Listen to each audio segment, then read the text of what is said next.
Hello students, Viraj maths कॉर्नरमध्ये तुम्हा सर्वांचं स्वागत आहे. आज आपण बघत आहोत अहमदनगर शिपाई भरती, पोलीस शिपाई भरतीच्या प्रश्नपत्रिका, ज्याचे पार्ट 1 आणि पार्ट 2 मध्ये काही प्रश्न आपण कव्हर केलेले आहेत, गणित आणि बुद्धिमत्ताचे. तर आजचा हा तिसरा लेक्चर आहे, याच्यामध्ये आपण राहिलेले सर्व क्वेश्चन कव्हर करणार आहोत. तर बघूयात प्रश्न काय आहे. केतकीचा वाढदिवस हा 4 जुलैला मंगळवारी येत असतो. जर त्याच वर्षात आयुष हा 15 ऑगस्टला जन्माला असेल तर तो कोणता दिवस असेल. आता बघा 4 जुलै मंगळवार, जुलै महिन्यामध्ये किती दिवस असतात? 31 असतात. मग राहिले किती? 4 जुलैला जर मंगळवार असेल तर हातात किती बघा? 7 आणि 4 11 आणि इथं 27, म्हणजे 27 हे काय झाला? जुलै मधले दिवस झाले आणि प्लस 15 ऑगस्ट, 15 ऑगस्ट मधले 15 दिवस, 7 आणि 5 12, 2 3 आणि 1 4, म्हणजेच 42 भागिले 7, 7 एके 7, 7 सख 42, म्हणजे अर्थातच इथं बाकी काही उरत नाहीये.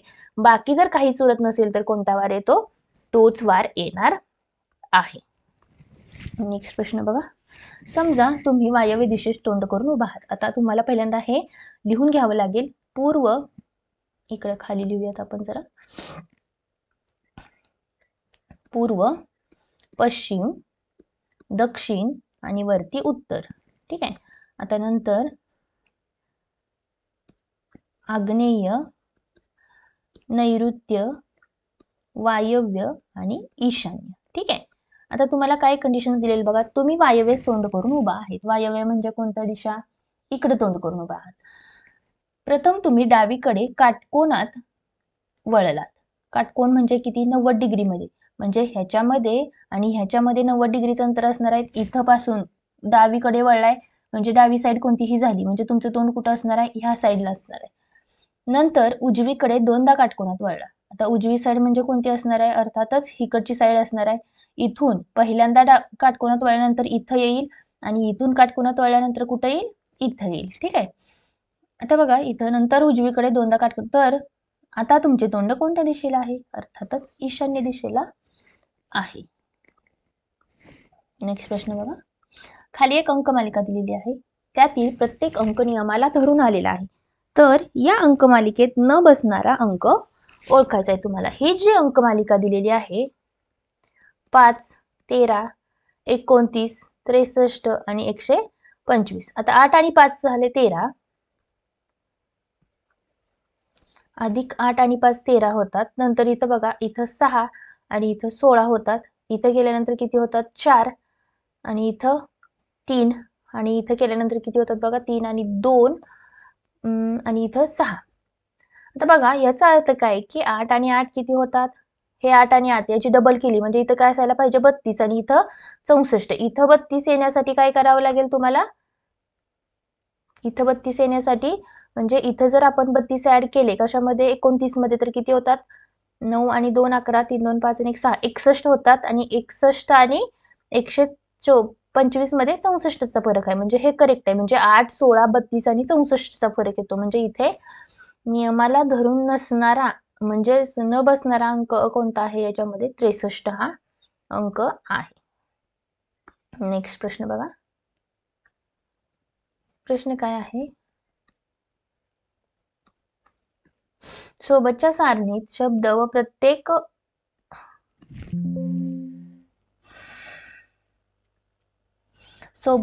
शब्द व प्रत्येक ओळीत दिलेले त्यांचे विस्कळीत केलेले संगत अंक संकेत अभ्यासा. म्हणजे तुम्हाला एक सांकेतिक भाषा दिलेली आहे, त्याच्यावरून तुम्हाला त्याचे नंबर्स काढायचे. आता बघा याच्यामध्ये कॉमन, चारही याच्यामध्ये कॉमन कोणता नंबर आहे? आर आहे. आर आर आर आणि आर. ठीक आहे. म्हणजे आर साठी कोणतं लेटर असू शकतं? ह्या सगळ्यांमध्ये कॉमन असणार. याच्यात 2 आहे, याच्यात 2 आहे, याच्यात 2 आहे आणि याच्यात 2 आहे, म्हणजे आर बरोबर किती झाला? 2 झाला. पुढे बघा. आता सगळ्यांमध्ये जास्त वेळा रिपीट होणारा नंबर अंक कोणता आहे? ए ए आणि ए. ह्या तिघांमध्ये कॉमन कोण आहे बघा? 3 कॉमन आहे. 3 1 2 आणि 3, म्हणजे ए बरोबर किती झाला? 3 झाला. तर पुढे बघूयात. एन आणि एन पहिल्या दोन्हीमध्ये कॉमन आहे, याच्यामध्ये आणि याच्यामध्ये, म्हणजेच एन बरोबर ह्या दोघांमध्ये कॉमन असं काय आहे? तर आपण बघूयात इथं काय कॉमन आहे. 5 कॉमन आहे. 5 म्हणजेच 5 आला इथं. नंतर आय इथं आहे, आय इथं एक आहे आणि ह्या दोघांमध्येच आहे आय. इथे एक आहे 3 नंबरला, पहिला 2 आणि 3 नंबरला, म्हणजेच आय बरोबर किती येतात, ह्याच्या सगळ्यांमध्ये कॉमन 4 आहे, म्हणजे 1 2 आणि 3, म्हणजे आय बरोबर किती आला, 4 आला. आता कोणते नंबर्स लेटर्स राहिलेत ते बघूयात आपण. एन तर झालेला आहे, हा झालाय, म्हणजे याच्यामध्ये सी राहिला, सी बरोबर किती येतो, 9 येतो, म्हणजे हे सगळं संपलं. डी, याच्यामध्ये डी राहिलाय, डी म्हणजे किती आला, 6 आला. ठीक आहे. आता याच्यामध्ये बघा व्हीई राहिलंय आणि इथं व्हीई राहिलंय, म्हणजे दोघांमध्ये पण व्हीई राहिलंय, म्हणजे व्हीई ला काय येतं, एकतर 7 8 असेल किंवा 8 किंवा 7 असेल. ठीक आहे. आता तुमचं याच्यावरून ऑप्शन कोणतं येतंय ते बघूयात आपण.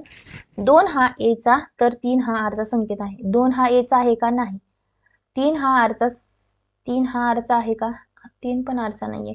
व्हीईचा संकेत निश्चित आहे, पण ईचा संकेत खात्रीचा नाही. अर्थातच व्हीईचा संकेत निश्चित आहे, एकतर 78 किंवा 87, पण त्यातला नक्की ईचा कोणता आणि व्हीचा कोणता हे आपल्याला माहित नाही, म्हणजे ऑप्शन सी हे तुमचं काय असणार आहे, उत्तर असणार आहे. ठीक आहे. नेक्स्ट प्रश्न बघूयात आपण. एच भागिले पी नंतर काय आहे की कॉमा 1/2, तर सी बाय आर बरोबर किती हे तुम्हाला विचारलेलं आहे. एच चा जो नंबर आहे तो किती आहे, 8 आहे, आणि पी चा नंबर किती आहे, 16. मग 8 1 8, 8 2 16 केल्यानंतर किती येतो, पुढचा 1/2 येतो. त्याचप्रमाणे जर सी बाय आर, सी चा कितवा आहे, 3रा आहे, आणि आर चा किती आहे, 18वा आहे, म्हणजे 3 1 3, 3 संग 18, 1/6, म्हणजेच ऑप्शन सी हे तुमचं काय असणार आहे, उत्तर असणार आहे. ठीक आहे. पुढचा प्रश्न बघूयात आपण. भिंतीवर लावलेल्या एका घड्याळात 4:30 झाली असल्यास तास काटा व मिनिट काटा यांच्यात किती अंशाचा कोन तयार होईल. आता किती अंशाचा कोन तयार होईल हे जर माहिती असेल तर थीटा बरोबर किती असणार आहे, 30 एच वजा 11/2 एम, 11/2 एम. ठीक आहे. 4 वाजून म्हणजे तास किती झाले, 4 तास, म्हणजे आवर्स, वजा 11/2 गुणिले 30 मिनिट. आता ह्याला जर कॅल्क्युलेट केलं तर कसं येतं बघा, 120 वजा 15, 15 1 15 आणि 16, म्हणजे 120 मधून जर 165 वजा केले तर किती येतात, 45 अंश हे तुमचं काय असणार आहे, उत्तर. याच्यामध्ये जरी निगेटिव्ह आलं तर तुमचं उत्तर हे तुम्ही पॉझिटिव्ह कन्सिडर करायचं असतं. ठीक आहे. एका रांगेत 6 मुले उभे आहेत. फ हा ड आणि अ यांच्यामध्ये उभा आहे. फ हा कुठे आहे, ड आणि अ च्या मध्ये आहे. म्हणजे जर समजा मी इथं अ काढला, इथं फ काढला आणि इथं ड काढला. ब हा क आणि अ च्या मध्ये उभा आहे. क आणि अ च्या मध्ये कोण आहे, ब आहे. ई हा ड च्या शेजारी उभा आहे. ई हा कुठे आहे, ड च्या शेजारी उभा आहे. क हा ओळीत सर्वात डाव्या बाजूस आहे, अर्थातच डावी बाजू आहे, म्हणजे सर्वात उजवीकडे सर्वात शेवटी कोण आहे, तर ई हा उजवीकडे सर्वात शेवटी आहे, असं इथं तुम्ही लिहू शकता. नेक्स्ट प्रश्न बघूयात. मी घरापासून 15 मीटर उत्तरेकडे गेलो. उत्तर म्हणजे कोणती, इथं जर समजा घर असेल तर उत्तरेकडे म्हणजे कोणतं, वर 15 मीटर गेलो. व पश्चिमेकडे वळून 10 मीटर गेलो. इकडं पूर्व झाली, इकडे पश्चिम, म्हणजे इकडे किती गेले, 10. नंतर दक्षिणेकडे वळून 5 मीटर गेलो. पूर्व पश्चिम खाली किती, दक्षिण, म्हणजे इथं 5 गेले. नंतर पूर्वेकडे वळून 10 किलोमीटर गेले. इथून किती, 10 किलोमीटर. तर आता मी घरापासून कोणत्या दिशेला असेल, इथली वरची बाजू म्हणजे कोणती असते, उत्तर दिशा. पुढचा प्रश्न बघा. एका गाडीने ताशी 40 किलोमीटर वेगाने पहिला अर्धा प्रवास पूर्ण केला व ताशी 60 किलोमीटर वेगाने दुसरा अर्धा प्रवास पूर्ण केला, तर त्या गाडीचा सरासरी वेग किती होता. एका गाडीने काय केलं की ताशी 40 किलोमीटर वेगाने पहिला अर्धा प्रवास केला, म्हणजे पहिला अर्धा आणि दुसरा अर्धा, म्हणजेच काय, टोटल प्रवासाच्या काय केलेलं आहे, निम्म अंतर केलेलं आहे. म्हणजे त्या दोघांनी कापलेलं सेम वेगामधलं जे अंतर आहे ते काय आहे, समान आहे. म्हणजे तुम्हाला इथं सूत्र वापरता येईल, 2xy भागिले x अधिक y, म्हणजेच काय, 2 गुणुले पहिला वेग गुणुले दुसरा वेग भागिले त्या दोन वेगांची बेरीज, म्हणजे इथं काय येईल, 2 गुणुले 60 गुणुले 40, आणि इथं काय येईल, भागिले 100. ह्या 2 शून्याला हा 2 शून्य गेला, 6 2 12, 12 चोक किती येतं, 48 किलोमीटर ताशी 48 किलोमीटर एवढा काय केलेला आहे, सरासरी गाडीचा वेग असणार आहे असं इथे तुम्ही म्हणू शकता. नेक्स्ट प्रश्न बघा. पुढील संख्या मालित एक्सच्या जागी कोणती संख्या असेल इथं तुम्ही इथं म्हटलेलं आहे. ठीक आहे. आता एक्सच्या जागी कोणती संख्या असेल हे जर तुम्हाला इथं लिहायचं असेल तर ते कसं येईल बघा. 3 ला आपण कसं लिहू शकतो, 1 चा घन. एक मिनिट.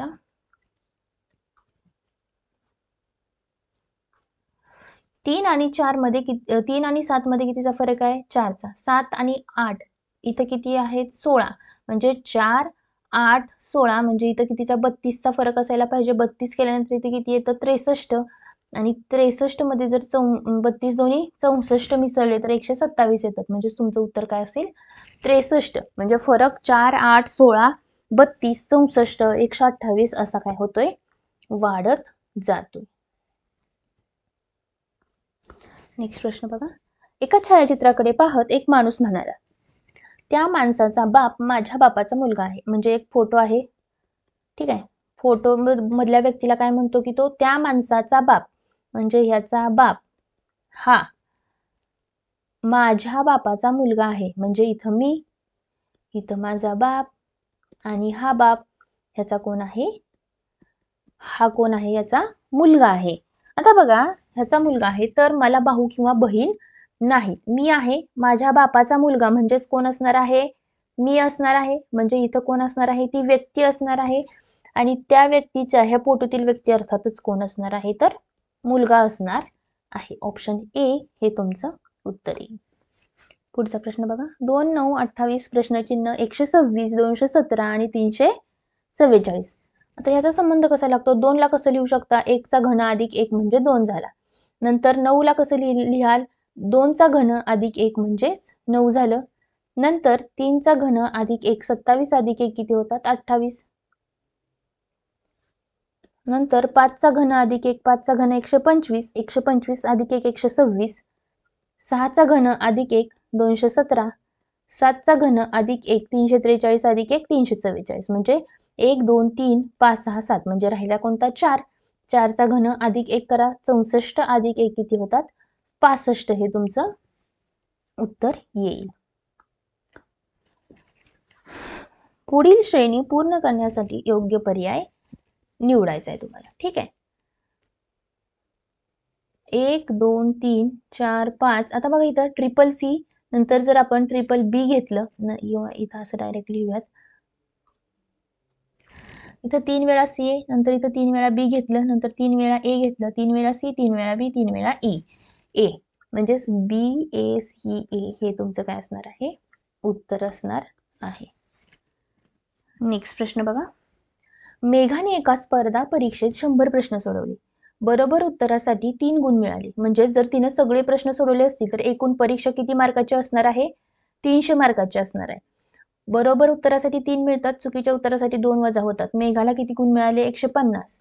म्हणजेच 150 गुण मिळाले नाहीत. जर 150 गुण नाही मिळाले तर एक प्रश्न चुकला तर मिळणारे 3 आणि वजा होणारे 2. अशा प्रकारे किती, 5 प्रश्न कट होतात. म्हणजे अशा प्रकारे ती चुकली किती प्रश्न, 30 प्रश्न चुकले किती होते, 100 होते. म्हणजे बरोबर किती आले तर 70 प्रश्न बरोबर आलेले आहेत.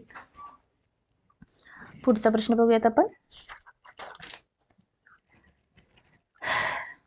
एका सांकेतिक भाषेत मंडे हा शब्द असा लिहितात तर त्याच सांकेतिक भाषेत ट्यूजडे हा शब्द कसा लिहाल.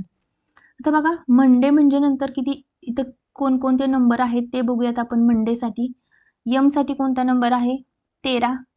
ओ साठी कोणता आहे, 15. एन साठी कोणता आहे, 14. डी साठी कोणता आहे, 4. ए साठी 1 आणि वाय साठी 25.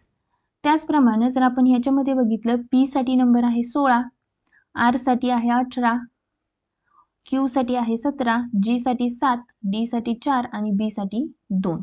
आता ह्याचा जर संबंध लावला तर कसा संबंध लागतो बघा. 13 मध्ये अधिक 3 केल्यानंतर 16 येतात. 15 मध्ये अधिक 3 करा, 14 मध्ये अधिक 3 करा, 1 मध्ये अधिक 3 म्हणजे प्रत्येक नंबर मध्ये काय केलं, अधिक 3 केलं. त्याचप्रमाणे ट्यूजडे टी मध्ये बघा किती केलं, 20 आहे. टी म्हणजे आहे 20. यू म्हणजे किती आहे, 21. ई म्हणजे आहे 5. एस म्हणजे आहे 19, डी म्हणजे आहे 4, ए म्हणजे आहे 1 आणि वाय म्हणजे किती आहे तर 25. म्हणजे ह्याच्यामध्ये प्रत्येक ह्याच्यामध्ये 3 ऍड करा. 23 21 अधिक 3 24 अधिक 3 8 अधिक 1 3 अधिक 3 12 7 अधिक 3 4. असं केलं तर बघा 23वा कोण आहे डब्ल्यू, 24वा कोण आहे एक्स, एच, 4 नंबरचं 8 नंबरचं कोण आहे एच, नंतर 4 नंबरचा कोण आहे 22 असायला पाहिजे इथं. एक मिनिट 19 अधिक 3 22 येतात इथे. 8 नंतर 22 येतात आणि 22 नंबरचा कोण आहे व्ही, नंतर 4 अधिक 3 केल्यानंतर 7 येतात. 7 नंबरचा आहे जी. ठीक आहे, म्हणजे हा असापर्यंत इथपर्यंत कुठं पर्यंत आहे डब्ल्यू एक्स एच व्ही जी, डब्ल्यू एक्स एच व्ही जी. हा तुमचं काय असणार आहे उत्तर असणार आहे. पुढचा प्रश्न बघा. मारुती व त्यांच्या 4 मुलांची वयांची सरासरी 18 आहे. म्हणजे त्यांची बेरीज किती झाली, मुलं 4 आणि हा 1 म्हणजेच 18 गुणिले 5 18 पंचे 90 झाली. सर्वात लहान मुलाचे वय 8 वर्ष आहे. म्हणजे सगळ्यात लहान 8 आहे आणि 2-2चा फरक आहे. म्हणजेच त्यांच्या राहिलेल्या मुलांची वय काय असणार आहेत 8 10 12 आणि 14. ठीक आहे, 4 आणि 2 6, 6 आणि 8 14, इथं गेला 1 1 2 3 4 म्हणजे 44 ही काय झाली त्यांच्या मुलांच्या वयाची बेरीज झाली. आता बघा सगळ्यांच्या वयांची बेरीज किती आहे 90, मुलांच्या वयाची बेरीज किती झाली 44, म्हणजे 6 आणि 4 10, 4 आणि 5 5 आणि 4 9, म्हणजे 46 हे काय असणार आहे मारुतीचे वय असणार आहे. नेक्स्ट प्रश्न बघा. 30 दिवसांच्या एका महिन्यात 5 शनिवार असे आहेत तर महिन्याचा प्रथम दिवस कोणता असेल. 5 शनिवार आहेत. ठीक आहे, जर 5 शनिवार असतील तर बघूयात आपण. जर सुरुवात जर आपण शुक्रवारने केली तर म्हणजे 1 तारखेला शुक्रवार असेल, 1 अधिक 8 केलं तर किती होतात 7 आणि 1 8 होतात. 8 तारखेला शुक्रवार, नंतर 15 तारखेला शुक्रवार, 15 अधिक 7 केल्यानंतर 22 आणि 22 अधिक 7 केल्यानंतर 29 झाले. ठीक आहे, 29ला पण काय आहे शुक्रवार आहे. त्याच्यामुळे शनिवार किती असणार आहे अर्थातच 5, म्हणजे तुमचं उत्तर काय शुक्रवार हे उत्तर येणार आहे. नेक्स्ट प्रश्न बघा. एका सांकेतिक भाषेत गाजर हा शब्द असा लिहितात. म्हणजे हे काय आधीसारखीच सांकेतिक भाषा आहे. गा गा इथं पण गा आहे, पुन्हा इथं आहे का नाही, म्हणजेच गा साठी काय येतं या दोन्ही याच्यामध्ये कॉमन काय आहे 5 कॉमन आहे. ठीक आहे, याच्यामध्ये आणि याच्यामध्ये 5 कॉमन आहे. 5 तर गेला. नंतर ह्या दोघांमध्ये अजून कॉमन काय आहे बघूयात आपण. र र र दोन्ही ह्याच्यात आहे, पहिल्या ह्याच्यात आहे आणि तिसऱ्या ह्याच्यात आहे. आता र साठी कोणतं येईल बघा 9 येऊ शकतं, कारण ह्याच्यात पण 9 आहे आणि ह्याच्यात पण 9 आहे, म्हणजे र झाला इथं 9. नंतर ज किती राहतो, ज राहतो 1. नंतर इथं बघा वा, ह्याच्यात पण वाय आणि ह्याच्यात पण वाय, म्हणजे वा किती येतो बघा. ह्या दोघांमध्ये कॉमन काय आहे 4 आहे, इथे गेला 4. मग याच्यामध्ये शेवटच्या याच्यामध्ये राहिला न ला येतं 8 आणि सूला किती येतं 7. तुम्हाला काय करायचं आहे सूरज, सूला किती आलं 7, र म्हणजे 9 आणि ज म्हणजे किती आहे, ज कशामध्ये आहे, ज पहिल्या ह्याच्यामध्ये होतं, ज ला आलं 1, म्हणजे 791 हा काय असणार आहे सूरजसाठी का सांकेतिक शब्द असणार आहे. ठीक आहे, तर आजचा व्हिडिओ इथं संपतोय. व्हिडिओला आवडला असेल तर व्हिडिओला लाईक करा आणि चॅनलला सबस्क्राईब करा. थँक्यू.